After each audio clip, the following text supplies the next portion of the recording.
Indo British advanced pain clinic, నొప్పి మాయం, surgery దూరం. For appointments 9155515563. Kolkata doctor murder case. ఇది గత ఏడాది ఆగస్టులో జరిగినటువంటి కేసు. ఈరోజు తీర్పు వెలువరించబోతోంది. సో అందరు కూడా దేశవ్యాప్తంగా ఎదురు చూస్తున్నారు, ఏం తీర్పు రావచ్చు, ఏం న్యాయం జరగవచ్చు ఆ ఫ్యామిలీకి అని.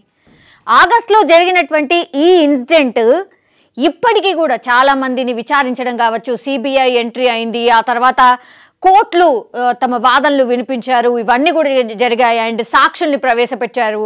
సో ఇవన్నీ కూడా జరిగిన నేపథ్యంలో తీర్పు ఈరోజు రాబోతోంది. కాబట్టి తీర్పు ఏమి రావచ్చు అనేది కూడా దేశవ్యాప్తంగా ఉత్కంఠగా ఎదురు చూస్తున్న సిచ్యువేషన్ అయితే కనిపిస్తోంది. ఇది పశ్చిమ బెంగాల్ అంటే వెస్ట్ బెంగాల్లో జరిగినటువంటి ఇన్సిడెంట్.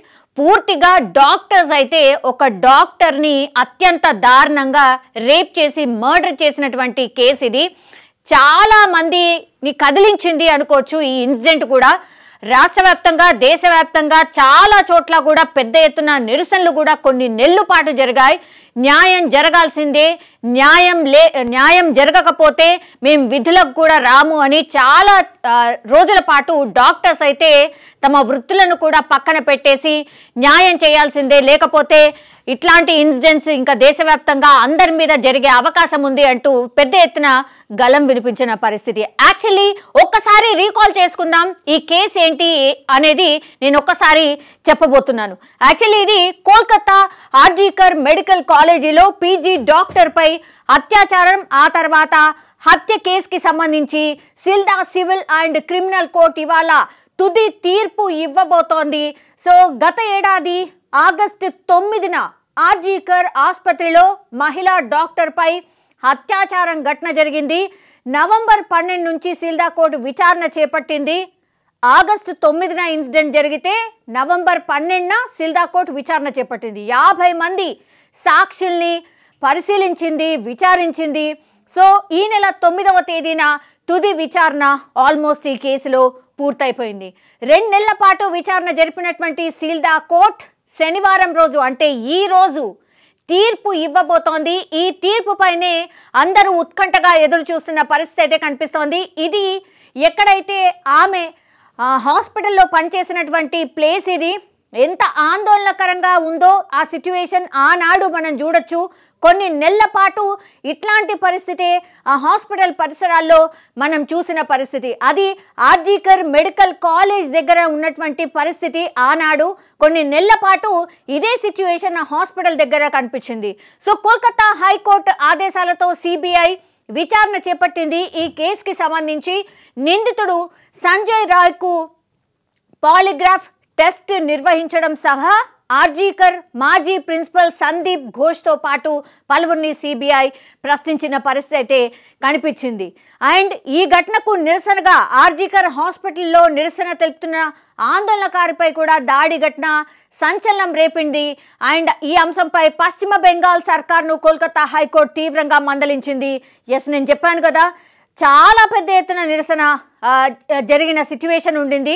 ఆనాడు ఇన్సిడెంట్ జరిగిన తర్వాత కొన్ని నెలల పాటు ఆర్జీకర్ హాస్పిటల్ దగ్గర భయంకరమైన పరిస్థితి, భయంకరమైన వాతావరణం కనిపించింది. సీఎం వెళ్ళినా, అధికారులు వెళ్ళినా ఎవ్వరి మాటలు వినలేదు అక్కడ ఉన్నటువంటి స్టాఫ్ కావచ్చు. సో ఈ ఘటనకు ఆర్జీకర్ హాస్పిటల్లో నిరసన తెలుపుతున్న ఆందోళనకారులపై కూడా దాడి జరిగింది. అంటే ఎవరైతే ఇట్లాంటి ఇన్సిడెంట్ తప్పు, మాకు న్యాయం జరగాలని ఇంత పెద్ద ఎత్తున ఆందోళన చేస్తే వాళ్ళపైన కూడా దాడి చేసిన పరిస్థితి కనిపించింది. ఎంత దారుణమో దీన్ని బట్టి అర్థం చేసుకోవచ్చు. సో ఆ క్రమంలోనే ర్యాలీ నిర్వహించారు సీఎం మమతా బెనర్జీ. అండ్ స్వయంగా సీఎంఏ మమతా బెనర్జీ వచ్చి ఇక్కడ ఆ ర్యాలీలో పాల్గొన్న సిచ్యువేషన్ ఉంది. అత్యాచారం కేసులో నిందితులను ఉరి తీయాలి అంటూ తను కూడా డిమాండ్ చేశారు. కొందరు నిజాలు బయటకు రాకుండా చేస్తున్నారని కూడా అసహనం వ్యక్తం చేసిన సిచ్యువేషన్ అయితే కనిపించింది. సో కోల్కతాలో డాక్టర్పై అత్యాచారం కేసును సుమోటోగా స్వీకరించింది సుప్రీంకోర్టు. ఇలాంటి ఘటనలు పునరావృతం కాకుండా ఉండేలా అన్ని చర్యలు తీసుకోవాలని నిపుణులతో నేషనల్ టాస్క్ ఫోర్స్ను కూడా ఏర్పాటు చేసింది. దెన్ సంచలనం రేపినటువంటి ఈ డాక్టర్ అత్యాచారం కేసులో నివేదిక ఇచ్చినటువంటి సిబిఐ నిందితుడికి మరణశిక్ష విధించాలని సిఫార్సు చేసింది. మరణశిక్ష ఎంత కఠినంగా ఉండాలంటే నిజంగా చెప్తున్నాం కదా, మళ్ళీ ఇంకోసారి ఇట్లాంటి పరిస్థితి రావద్దు, ఇట్లాంటి ఘటన చేయడానికి ఎవరు కూడా పూనుకోవద్దు, అంత కఠినంగా శిక్షించాల్సిందే అని చాలా పెద్ద ఎత్తున డిమాండ్ అయితే వినిపించింది. సో మరణశిక్ష విధించాల్సిందే, మరణశిక్ష కాకుండా ఏ శిక్ష విధించినా కూడా ఈ కేసులో ఆ డాక్టర్కి ఇంకా ఎవరికి కూడా న్యాయం జరగనట్టే అనేటువంటిది కూడా చాలామంది మాట్లాడడం జరుగుతోంది. అండ్ అభిప్రాయం కూడా అదే. సో సిబిఐ సిఫార్సు చేసినట్టుగా నిందితుడు సంజయ్ రాయ్కు మరణశిక్ష ఖాయమా? మరికొందరు ప్రమేయం కూడా ఉందన్న డాక్టర్ అభయ పేరెంట్స్ ఫిర్యాదు కీలకంగా మారబోతోందా? అత్యాచారం కేసు సహా ఆర్జీకర్లో అక్రమాలపై కూడా సీల్దా కోర్టు సంచలన తీర్పు ఇవ్వనుందా అనే ఉత్కంఠ కొనసాగుతోంది. ఎస్, ఇక్కడ ఇవన్నీ కూడా 3 కీలకమైనటువంటి క్వశ్చన్స్ ఇవి. సంజయ్ రాయ్కు అంటే ఎవరైతే ఈ నిందితుడు ఉన్నాడో, ఈ రోగ్ ఎవరైతే ఉన్నారో అతనికి, ఈ నిందితుడికి సంజయ్ రాయ్కు మరణశిక్ష పడుతుందా లేదా, ఇది ఫస్ట్ క్వశ్చన్, బిగ్ క్వశ్చన్. మరికొందరి ప్రమేయం కూడా ఉందన్న డాక్టర్ అభయ పేరెంట్స్, ఈ పాపం ఎవరైతే విక్టిమ్ ఉండేనో ఆమె పేరెంట్స్ కూడా ఇంకా ఓన్లీ ఈ సంజయ్ రాయ్ ఒక్కడే ఉన్నాడా, లేకపోతే వీళ్ళ వెనకాల ఎవరున్నారు, ఎవరి ప్రమేయం లేకుండా ఇంత పెద్ద ఘటన పాసిబుల్ కాదు అనేది ఈ డాక్టర్ అభయ పేరెంట్స్ కూడా ఫిర్యాదు చేసినటువంటి సిచ్యువేషన్. ఇది కోర్టు పరిగణలోకి తీసుకుంటుందా? అత్యాచారం కేసు సహా ఆర్జీకర్లో అక్రమాలపై అంటే ఎక్కడైతే ఈ డాక్టర్ అభయకి సంబంధించి హాస్పిటల్ ఉందో, ఆర్జీకర్కి సంబంధించిన హాస్పిటల్, అక్కడ చాలా పెద్ద ఎత్తున అక్రమాలు జరుగుతున్నాయి. సో ఈ అక్రమాలకు అడ్డుకట్ట పడుతుందా ఈ కేసు ద్వారా అయినా? బికాస్ సిబిఐ ఎంటర్ అయింది, సుప్రీంకోర్టు ఎంటర్ అయింది, నివేదికలు తీసుకున్నారు, పూర్తిగా అక్కడ పరిసరాల్ని పరిశీలించారు, లోపల కూడా అందరి అభిప్రాయాలు తీసుకున్నారు. కాబట్టి ఇవన్నీ కూడా కీలకమైనటువంటి క్వశ్చన్స్. ఇవన్నిటిని కూడా పరిగణలోకి తీసుకుని కోర్టు తీర్పు ఇవ్వబోతుందా? అట్లనే అభయ పేరెంట్స్కి సంబంధించి డాక్టర్ అభయ పేరెంట్స్ వాళ్ళ తల్లిదండ్రులు ఒకటి క్వశ్చన్ చేస్తున్నారు. ఆయన ఏమంటున్నాడంటే, ఇవాళ కోర్టులో జరుగుతున్న విచారణకు సిబిఐ తమను పిలవలేదు అంటూ అభయ తండ్రియే ఆరోపిస్తున్న పరిస్థితి. తమ లాయర్ కూడా కోర్టుకు వెళ్ళొద్దని చెప్పారట. సో తండ్రి ఆరోపిస్తున్నాడు, అభయ తండ్రి ఆరోపిస్తున్నాడు. ఎవరైతే వాళ్ళ తరఫున లాయర్ ఉంటాడో ఆ లాయర్ కూడా కోర్టుకు వెళ్ళొద్దని చెప్పారట. దర్యాప్తు ఎప్పటి నుంచి అయితే ఈ కేసు దర్యాప్తు జరుగుతుందో అప్పటి నుంచి కూడా సిబిఐ అధికారులు కేవలం 1-2 సార్లు మాత్రమే తమ ఇంటికి వచ్చారు. విచారణ ఎంతవరకు వచ్చిందని మేము క్వశ్చన్ చేస్తే జరుగుతోందని మాత్రమే చెప్తున్నారు. ఎటువంటి వివరాలు తమకు తెలియనివ్వలేదు ఆర్ చెప్పలేదు అనే ఆవేదన మాత్రం ఇప్పుడు అభయ పేరెంట్స్ ఆర్ అభయ తండ్రి ఆరోపిస్తున్న పరిస్థితి అయితే కనిపిస్తోంది. సో ఇవన్నిటిని కూడా పరిగణలోకి తీసుకుంటుందా? ఇంకోటి కీలక అంశం ఏంటంటే, తమ కూతురు గొంతుపై గాయాలున్నా స్వాబ్ సేకరించలేదు. కేసు ఛేదించడానికి సిబిఐ ఎక్కువగా ప్రయత్నించడం లేదు.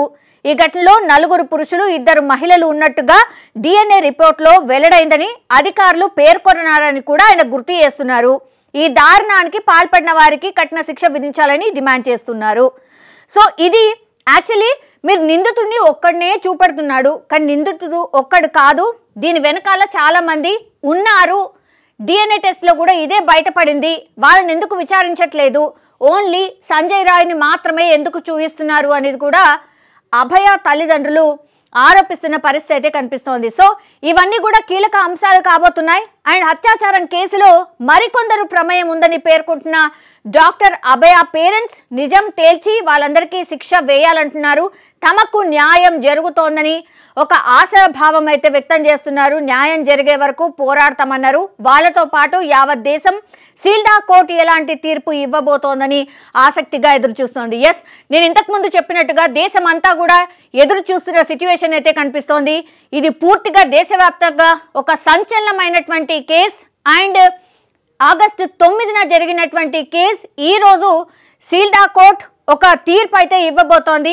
ఒకవేళ తీర్పు నిజంగానే మరణశిక్ష కాకుండా ఇంకా వేరేదేమైనా అంటే యావజ్జీవమో లేకపోతే కొన్నేళ్ల పాటు శిక్ష వేసి వదిలేస్తే మరి అభయ పేరెంట్స్ ఊరుకుంటారా?